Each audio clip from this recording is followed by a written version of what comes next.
सभी भावी शिक्षकों को मेरा नमस्कार।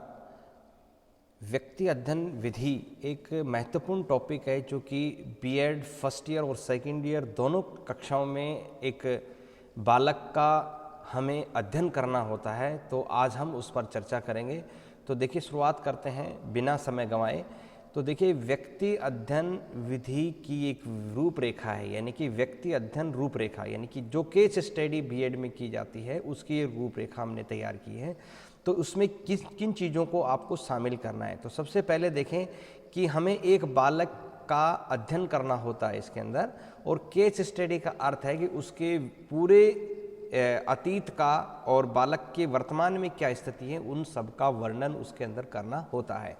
तो सबसे पहले आप इसमें देखें किन किन बिंदुओं को इसमें शामिल किया गया है। तो सबसे पहले देखें, हम परिचयात्मक बिंदु में हम देखेंगे कि व्यक्ति अध्ययन विधि का परिचय। आपको सबसे पहले ये बिंदु डाल के लिखना है कि व्यक्ति अध्ययन विधि होती क्या है, इसका इंट्रोडक्शन क्या है, क्या होती है व्यक्ति अध्ययन विधि, इसकी परिभाषा क्या है, इसका अर्थ क्या है, ये हमें इस बिंदु में आगे लिखना है।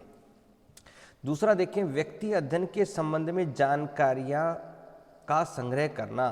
तो व्यक्ति के संबंध में, जिस बालक का हम अध्ययन कर रहे हैं, जिस बच्चे की हम केस स्टडी कर रहे हैं, उस बालक के संदर्भ में जानकारियों का संग्रह करना, अर्थात उससे संबंध में हमें जानकारी इकट्ठी करनी है। जो भी उसके संबंध में जानकारी, आगे हम टॉपिक देंगे उसमें जो भी पूछा जाएगा उसकी जानकारी आपको लिखनी है।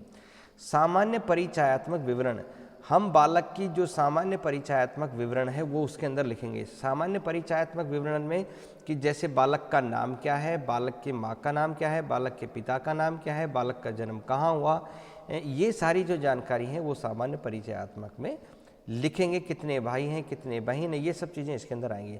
दूसरा देखिए, सामान्य परिचयात्मक पारिवारिक विवरण। पारिवारिक विवरण में ये आ जाएगा कितने भाई हैं, कितने बहन हैं, कौन छोटा है, कौन बड़ा है, और संयुक्त परिवार है तो चाचा ताऊ जो भी परिवार में शामिल हैं, संयुक्त परिवार है तो उसका हम उसके अंदर लिखेंगे। इस हेडिंग के अंदर इस तरह से आपको लिखना है। तो बालक की शैक्षिक प्रगति के पिछले 3 वर्षों का विवरण, इस बिंदु के आगे हम ये लिखेंगे कि बालक कौन से विद्यालय में पढ़ता था, पिछले 3 साल का उसका शैक्षिक रिकॉर्ड क्या रहा, कितनी प्रतिशत रही, कितने अंक पाए। अलग अलग विषय में भी लिख सकते हैं, हिंदी है, अंग्रेजी है, विज्ञान है, गणित है, सामाजिक ज्ञान है। तो कौन से विषय में इस विद्यार्थी ने कितने अंक प्राप्त किए वो इसमें लिख सकते हैं अपन। आगे है कि इसमें उसका बच्चे का जो है वो सामाजिक विवरण उसके अंदर आपको लिखना होता है। तो ये सब चीज़ें आपको यहाँ पर आपको लिखनी है। नेक्स्ट देखें आप, इसमें बालक के व्यक्तिगत गुणों के बारे में लिखना है। बालक की क्या क्या उसके अंदर खास बातें हैं, बच्चे के अंदर ऐसी कौन कौन सी विशेषताएं हैं, कौन कौन से गुण हैं जिनसे कि बच्चे के बारे में पता लगे कि हाँ ये बालक की अच्छाई हैं। तो ये टॉपिक वाइज लिखते चले जाएंगे आप, है ना।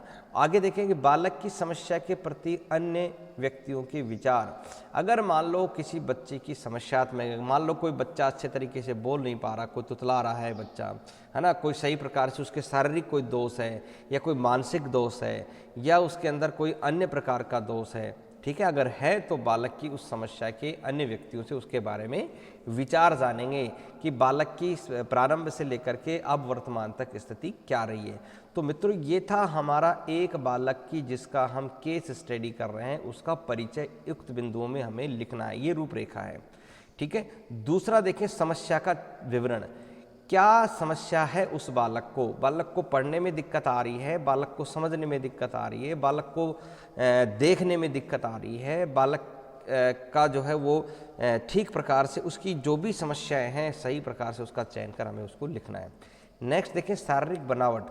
उस बालक की शारीरिक बनावट देखेंगे, वो जैसे मान लो कोई शारीरिक कमजोरी उसके अंदर है, या बिल्कुल हष्ट पुष्ट है, वर्तमान में बिल्कुल सही है, क्या उसकी स्थिति है वो उसके अंदर लिखना है, ठीक है। स्वास्थ्य संबंधी विवरण। स्वास्थ्य संबंधी विवरण में भाई कब बीमार हुआ था, या अभी बीमार चल रहा है, या ज़्यादातर बीमार रहता है, या कम बीमार रहता है, या कभी बीमार नहीं हुआ, है ना, बिल्कुल पूर्णतः स्वस्थ है, वो सब जानकारी इसके अंदर लिखनी है। विकास संबंधी विवरण, हम इसमें बालक के विकास संबंधी जानकारी लिखेंगे कि बच्चे का जो विकास है वो कैसे कैसे तरीके से हुआ है। यानी एक तो सामान्य बच्चे की तरह से विकास हो रहा है ना, जैसे हाइट का बढ़ना, कि जैसे 10 साल के बच्चे की जितनी हाइट होनी चाहिए क्या उसकी इतनी हाइट है, क्या उतनी उसकी हेल्थ है, क्या उसका विकास सही तरीके से हुआ है, क्या नहीं हुआ है, ये सब चीज़ें इसके अंदर आपको लिखनी है। नेक्स्ट पॉइंट में देखें आदतों का विकास, उसके अंदर कौन कौन सी अच्छी आदत है, कौन कौन सी बुरी आदत है, कौन सी आदत उसकी तेज गति से बढ़ रही है, ये आपको लिखना है।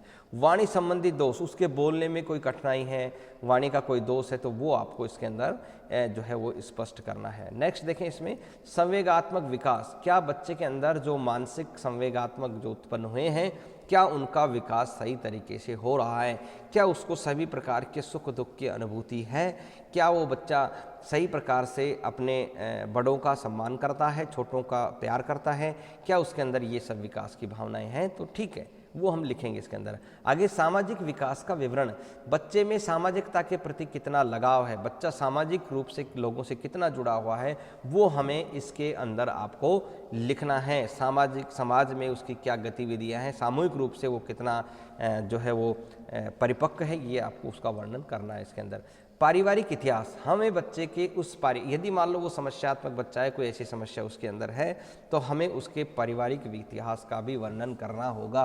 क्या उसके परिवार में जैसी इसकी समस्या है, हेरिडिटी से कोई गुण दोष इसके अंदर हैं तो उन दोषों का वर्णन हम इसके अंदर करेंगे, पारिवारिक इतिहास का वर्णन भी इसके करेंगे।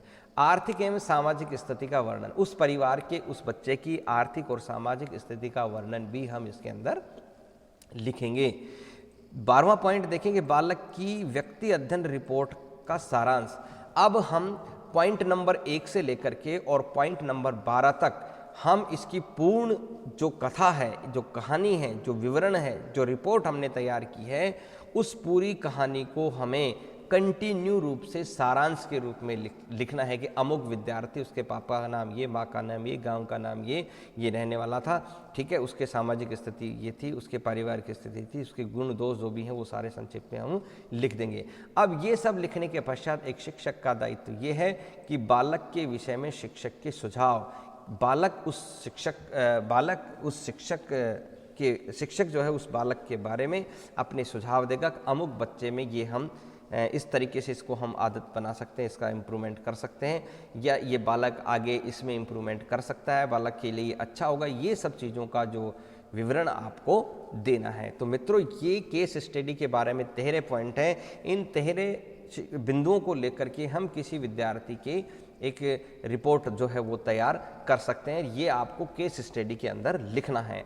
अब आपकी हेल्प के लिए हमने इसमें कुछ टॉपिक दिए हैं, वो देखें कि जैसे परिचय, आपको वहाँ परिचय लिखना है, आपको परिचय कहीं से नहीं मिल रहा है तो आप यहाँ से उस परिचय को लिख सकते हैं, ये आपकी सुविधा की दृष्टि से। दूसरा यहाँ पर देखें व्यक्ति अध्ययन का महत्व, जैसे हमने लिखा तो उस व्यक्ति अध्ययन का महत्व क्या है, आप उसके अंदर एक पॉइंट डालकर लिख सकते हैं कि व्यक्ति अध्ययन इतिहास विधि है, उसका ये महत्व है।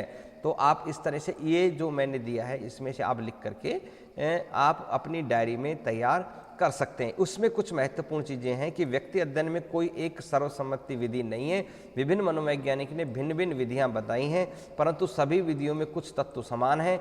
इन समान तत्वों के आधार पर निम्नलिखित विधि द्वारा व्यक्ति अध्ययन रूपरेखा बनाई जा सकती है। तो ऊपर जो मैंने रूपरेखा तैयार की है उस रूपरेखा को और इसको आप शामिल करके आप उसके अंदर अपना जो विवरण है वो आप लिख सकते हैं। ये जो प्रिंटेड पेज हैं ये केवल आगे के जो 12 पेज दिए हैं हमने, 12 बिंदु लिखे, वो आपकी सुविधा की दृष्टि से हैं। जैसे व्यक्ति संबंध में जानकारी संग्रह करना, समस्या की पहचान करना, ये सब मैंने पॉइंट आउट उसके अंदर दिए हैं, तो आप वहाँ से उसको देख सकते हैं। बालक का परिचय, जैसे आपको क्या क्या लिखना है, नाम, आयु, पिता का नाम, पता, उसका कक्षा, विद्यालय, ये सब चीज़ें आपको लिखनी है। यहाँ पर प्रमुख समस्या हैं ये चीज़ें मैंने उसके अंदर लिख दी हैं और इसके लिए हमने जो डायरी बच्चों ने तैयार की उसका भी एक संक्षिप्त जो है विवरण यहाँ पर दिया गया है। तो वो जो 13 बिंदु हैं उनकी जैसे सामान्य परिचयात्मक विवरण, तो वो आप में इसमें ये चीज़ अपनी डायरी में आपको ये प्रिंट करना है, यानी कि क्रम संख्या है ये अलग पेन से लिखेंगे और ये जो है वो अलग। तो यहाँ पर आप कोई भी विद्यार्थी ले सकते हैं, ये इन डायरी की नकल नहीं करनी है, किसी भी डायरी की ना किसी भी विद्यार्थी को लेकर अपने आस पड़ोस या कहीं भी व्यक्ति का ये सब चीज़ें आप उसके अंदर पॉइंट आउट करनी है। अपनी डायरी को इस तरीके से आपको तैयार करना है, उसकी उम्र है, उसके बोलने की अवस्था है। ये जो हेडिंग यहाँ पर मैं वापस फिर बता रहा हूँ, जो हेडिंग है, इन हेडिंग को आप लिखते हुए अलग एक बच्चे का आपको ये सब फॉर्मेट आपको उसके अंदर तैयार करना है और आपको बनानी है। Thank you for watching, thank you very much.